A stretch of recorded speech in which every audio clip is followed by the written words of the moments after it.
woman is at risk of catching the HIV virus. Countrywide, 1 in every 4 pregnant women using antenatal clinics is infected with HIV. I gladly went for the test and only to find out that the results were HIV positive.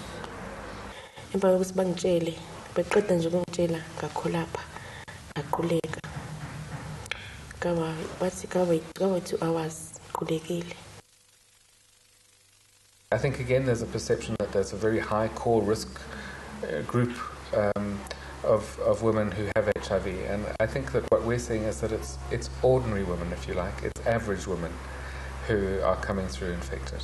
If these women do not receive any help, they stand a 30% chance of transmitting the virus to their babies. But how do mothers infect their babies? Most children get HIV infection from their mother while they are still unborn in the womb. A few children do contract HIV through accidental exposure to blood and blood products or through being sexually abused. But the major way that children get it is from their mothers. You can choose to have a child when you are HIV or AIDS positive, but you must be aware that it impacts negatively on your health. Now, not all children born to mothers who are HIV positive will become truly infected with the virus.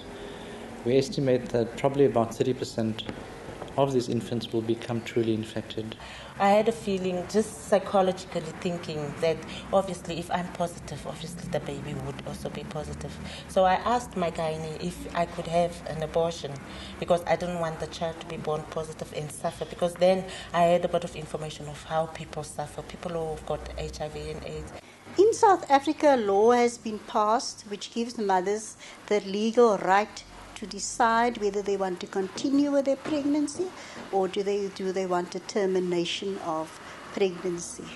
And it is every health professional's responsibility to see or counsel clients and refer for TOP of pregnancy, because that is the client's legal right. Some of them will become ill in the first year of life, what we call rapid progressors. They go very quickly, and those are probably children who were infected very early in pregnancy. And some of the others only really start to get ill at a much later stage, maybe 5 years, 6 years, and are quite well. The most common kind of illnesses that we're seeing are pneumonias, diarrhea, gastrointestinal upsets, infections that most children get, but which become much more severe in the infected children. So nje enyangeni eyodwa wegula kathathu, so ngangengikhona ukwazi ukuyithenga mhlambe yayilabo 500 rand. Elizabeth eventually continued with the pregnancy, but she was in for a hard time.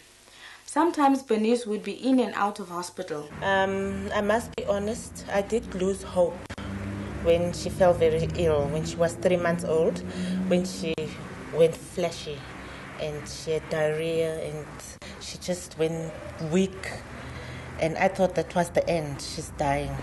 Elizabeth also had to deal with her husband's attitude. He didn't want to accept this HIV thing. He said it must be some traditional stuff that's affecting the child. Maybe there's some ancestral spirits that is making us sickly. That's the belief he had.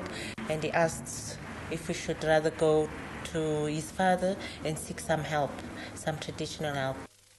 We went all the way to Zimbabwe with the sick child in the car. We drove from Cape Town to Harare. One traditional doctor even pulled out something like a snail from a navel and showed us, it said, you come from Cape Town near the sea. Somebody has been fidgeting with your child, which I don't believe that was true. But the way he did it, it looked so true, but I didn't believe, because the child didn't even get well anyway. Bernice was finally taken to hospital, where her diarrhea was successfully treated. Other women have been less fortunate. So ushone ngo-98 eseneminyaka u-80. So kakhulu kwangiphatha kabuhlungu ukushona kwakhe, ngoba wesekhulile, sesixoxa indaba, sihlale phansi sobabili, kube nokuthile esikusherayo sobabili nami naye. In the meantime, neither traditional healers nor conventional doctors have come up with a miracle cure for HIV. With the new medicines, HIV/AIDS can be treated. making it a chronic disease like diabetes and asthma. But these medicines are very expensive. However, it has been shown that a drug called AZT could prevent the transmission of the virus from mothers to the babies. In the American and French study, they gave the woman AZT from about 14 weeks of pregnancy. Initially, they gave it by mouth, and during labor, they gave it by injection. And after delivery, they gave AZT to the baby by mouth for about 6 weeks. They had a control group of women who got no treatment at all. And when they looked at the rate of transmission, they found that the woman who got AZT, the rate of transmission was reduced quite dramatically by the order of about 67 to 70%. To achieve these results, medicines costing about 4,000 rand per woman is needed, supported by sophisticated healthcare procedures.